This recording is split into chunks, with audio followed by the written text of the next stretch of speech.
Why are we programmed to hate the wealthy? Why does it seem as if most of media, whether you're looking at cartoons and the superhero and the supervillain story where you have this evil tycoon billionaire, or you're looking at these shows about the greedy wealthy people, why does it seem as if everywhere we turn, there's nothing but a bad rap about wealthy individuals? Now, you may believe this to be true, and this just shows how deeply ingrained this belief system is. It shows you how deeply programmed, how deeply conditioned we are to believe that the wealthy are evil and the poor are meek, or the poor are humble, right? Even think to yourself, when you think of somebody who is humble, you usually get an image of a person who is impoverished or poor. And when you think of somebody who is greedy, you think of somebody who has a lot of money.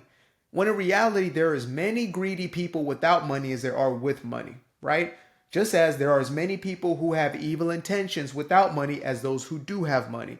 Now, I will get down to the point at hand, or the question at hand. Why is it that we are programmed into this mentality? How does it show up? And then how do we get rid of this complex?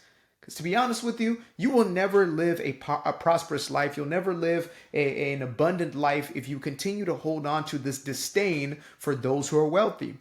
Now, how do you tell that you are somebody who has this belief? Well, if I bring up somebody like Jeff Bezos, what type of emotion do you experience? When I say Jeff Bezos is a great man and he's done so much good for society, how do you feel? My best guess is it irks you. Maybe you cringe a little bit. You have a few thoughts that pop up about, well, what about this? What if he did this? What if he did that, right? Immediately, you have these presumptions, or you have some type of conditioning around why Jeff is not a good guy. Yet if I brought up Mother Teresa, now, unless you're somebody who goes down these rabbit holes, you probably don't know much about Mother Teresa's actual life. But what if I told you that Jeff Bezos was a more morally upright individual than Mother Teresa? You would probably think I was insane. And again, that is conscious. It is a conscious program to keep you poor, to keep you impoverished, because poor people are easy to control. Now, when I talk about poverty, I'm not talking about the state of your wallet per se. I'm actually talking about a mentality, a consciousness, right? A level of awareness. If you are somebody who sees yourself from a victimhood complex or victimhood mindset, then you're probably somebody who has a poverty mentality. You believe that things are merely happening to you, that you are a victim to life and you can't help but be in the position that you are, right? You blame everything besides yourself. You can never truly take personal accountability. There's always somebody or something out there. It's a system, it's an institution, it's this, it's that. And by the way, me saying this is triggering you right now. That, again, is the conditioning. That's the programming. The program is playing out every time you hear me say these things. Now, there are some people who consider themselves religious or spiritual, and they say, well, God doesn't care for us to be rich. God wants us to be humble and wants us to be meek and all these other things. But I would question and say, is God not the one who created abundance? Is source, universe, right? Life itself not abundant? I mean, if I just look outside and I look at the grass on the ground or the trees stretching on high, all I see is abundance. There's multitudes of leaves, there's multitudes of blades of grass. All I see is abundance every single place that I go. And yet, to think to myself, well, God wouldn't want you to be abundant with money is actually, well, it's nonsensical. It don't make any sense.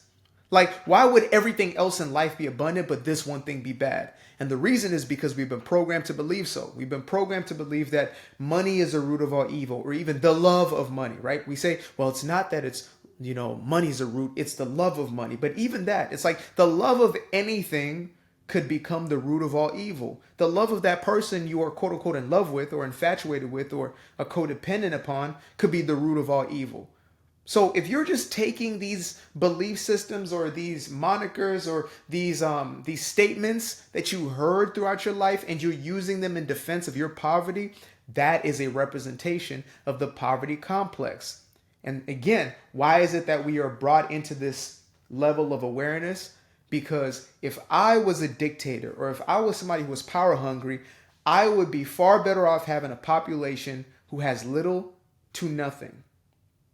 Trust me, it is easy to control somebody who does not believe they have ultimate control of their own life. And money is a representation of the power that we have in making decisions within our own lives. Money is neutral. In fact, money is a good thing, like the idea of money, which is exchange, which means I'm doing something and we're trading something off for something else, right? It's like back in the day, if I had a goat and you had some chickens, we could trade those, and it's a beautiful world we live in. Now you have one more goat and I have 6 more chickens, hopefully 7 if I was able to get me a good deal, right? That's truly what money represents. It represents exchange. It represents, this flow of human interaction. But yet we've been told that money is bad and having a lot of money means you're this type of person, that type of person. And even for myself, I remember when I used to see people in like Lamborghinis and I think to myself, they must be this type of person because they have a Lamborghini. I don't know a damn thing about that person. I've never talked to them a day in my life, but I think that person right there must be something about them. But yet if I see somebody in a Kia, I don't have any presumptions about them or at least their morality. I'm not thinking to myself, oh, they must be a drug dealer, or oh, they must have done some corrupt, or oh, they're probably renting it, or they're this type of person, they're cocky, they're arrogant. I don't have those thoughts when I see the person in the Kia, in the Hyundai, in the Toyota. But when I see somebody in the Bugatti, oh, all of a sudden, they must be this type of person. Not understanding that, hey, you know what? Maybe this is just the type of car that they like. How about that? And they have the resources. They attracted resources into their life through whatever it is they do in their life to get the car that they wanted. So we are really programmed on 2 fronts. One is the hatred, and number 2 is also on insecurity, or the belief that we are not worthy, we're not good enough, that we're flawed, that something's wrong with us. So when you are raised to believe that you are not good enough, you're not worthy enough, that you can never get the things that you desire of life, and on the other side, to be resentful of these people and them having means you don't have any, which is again flawed. That is a misunderstanding of economics, true economics, just basic economics. I wish we had basic economics taught in the 1st grade, 2nd grade, 3rd grade, 4th grade, 5th grade, just so it's really ingrained into us so we understand how it works, right? When there is a product created, right, it is usually because there was a demand, and when that thing is created, there is more supply, and because there's more supply, there actually becomes more demand. That's how the cycle goes. That's why an industry grows, right? You have one computer and you have this much demand. You have 2 computers, you have that much demand. It is expansive because that is the universal way. That is universal principle. Life is forever expansive. We think from deprivation because we've been conditioned to think from deprivation. We think scarcity because we've been conditioned to think from scarcity. When in reality, we are living in an abundant universe. And that is an idea we have to truly drill into our heads. We have to get this point across to ourselves in order for us to live the lives that we truly want to live. Now, if you're more interested in staying in that space of victimhood, if you're more in love with the stories and the narratives of blame and shame and resentment and seeing everybody as a fault for your own life outcomes, if that is the life that you desire for yourself, then go right ahead. I say don't waste any more time in listening to me right now, right? If you're thinking to yourself, but you don't understand systemic this and institutions that and these people and those, like, look, I understand that there are individuals whose sole purpose is to get what you have. And those people are operating out of poverty complex. Again, I said it's a state of consciousness. The individual who is saying, I have to cheat my way to get what I want, I have to do this to get what I want, those individuals have as much a poverty mentality. The same person who hoards, right? Whether you hoard $1 or $10 million or $10 billion, you have a poverty complex. You do not have this mentality or this inner knowing that there's always going to be enough and there's always more than enough, right? So when I hear this thing of, well, they got the money because they took it from others, that zero-sum game is actually not the reality. That's not how economics works. Oh, they had to take it. No, it's called a service that they provided or a product that they provided. 80% of millionaires and billionaires are quote unquote self-made. Nobody's really self-made, right? But they're individuals who came from little to quote unquote nothing, right, as we like to call it, and rose up into those positions. Which means 15% or 20% at max were the trust fund baby. And even that person's like, why do you hate on the trust fund? Just because they were born with money? That's another representation of our own insecurity. our judgment of somebody because of what they have as opposed to who they are. But that's a story for another time. So get back to this thing of, oh, the rich must have been evil. They must have done this, that, and the third. Yeah, because the media is pushing that narrative. The media loves to push the narrative of, rich people evil, so you continue to want to be a poor person. Because your subconscious will say, if the rich are evil, then I don't want to be evil. I want to be seen as good. Therefore, I'm just going to be poor, right? I'm just going to continue to stay in this place where I'm living check to check, month by month, sometimes day by day, and remain in the scarcity mentality. And for me, I say, because I love you, I'm going to tell you the truth. Because I want the very best for you, because that means the best for me, I'm going to tell you the truth. And that truth is, you and your disdain for the wealthy, your disdain for the rich, your disdain for those who have money, whoever they may be, is holding you back from your own abundance. How do I know this? Because it was holding me back from my abundance. I was not able to experience money now flowing into my life as it is at this moment in time and will continue to do so. I was not able to experience that when I was so busy thinking about, the evils and the plights of these rich people, when I was busy complaining about the wealthy people. Like, it was so crazy to me to think to myself that somebody who has gotten a job from Bezos, because again, Jeff Bezos was a software engineer at 30 or 30 some years old who said, I'm going to quit my really well-paying job that's secure to start a website. By the way, the internet was like considered a fad at the time, right? When he started this website. So I'm going to start this website, I'm going to sell books, and hopefully it works out for me. That was the mentality. Like, this is a guy in his garage type thing. Not like Ty Lopez in his garage, but like, this was literally a guy who was just like, you know what? I want to make this thing happen. I see a vision. And from the books, he saw, oh, we can sell more things and distribute more things, etc. So he's a man who took a risk on himself. And for 10 years, he was in the red. If you don't know what the red means, it means that you are not profitable. You're profitable when you're in the black, which is why they call it Black Friday, by the way. Just want to throw that little piece of game to y'all. So when you are in the black is when you're profitable. So 10 years, Jeff Bezos was not profitable, and then his shareholders were asking, where's our money at? And he said, trust me, I'm investing it into R&D. I'm investing it back into the company, into infrastructure, and we're going to create a system where you can get your package the next day. They thought he was mad. He was insane. Back then, it used to take forever to get your package, right? But he believed in this vision, and now we have Amazon, and you benefit from it. Whether you're somebody who works for them, one of the 1 million people who is employed by them, or you are somebody who is getting their product, or even another product from another service, but they changed the standard of that service. And yet here we are whimpering and crying. What are they doing for society? Like, bruh, oh, okay, I'm really about to turn up on y'all, because I turn up on me the same way. If you ask yourself, like, oh, what has this billionaire done for society, right?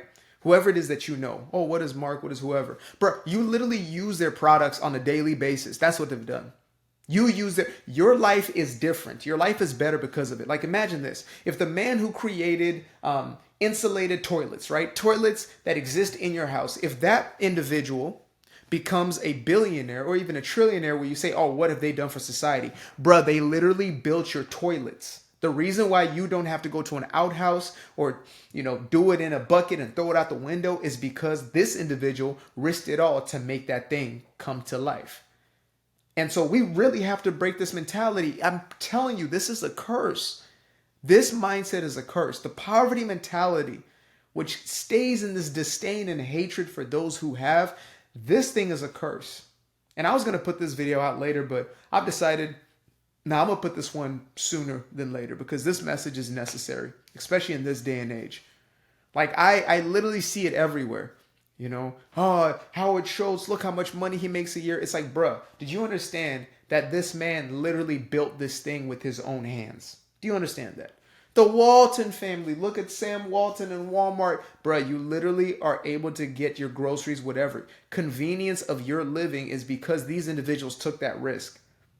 And then I ask you, what are you doing for society? Well, I'm not hurting anybody at least. I'm not, bruh. Come on. Like, this ain't to shame you. This is a reality check. I have to ask myself this all the time. If I start to talk about somebody's wealthy, well, they're doing this, but what am I doing, right? Okay, at least now I'm putting my gifts out there. I'm using what God has given me and I'm putting it out into the world. I'm putting it out into the universe. as consistently as I can, right? I'm writing the books. I'm putting out the videos. I'm giving the messages, speaking the truth, putting in the work. I'm doing the things now. But before, when I was doing nothing and I had the audacity to ask what these people were doing for the world, I was out of my damn mind. And so I really want us to start to shift our perception because, you know, as Reverend Ike says, if you don't know who Reverend Ike is, make sure to look him up. He is an all-time legend. He says, if you continue to hate on the rich, you will not become one of us. That's what he says straight up.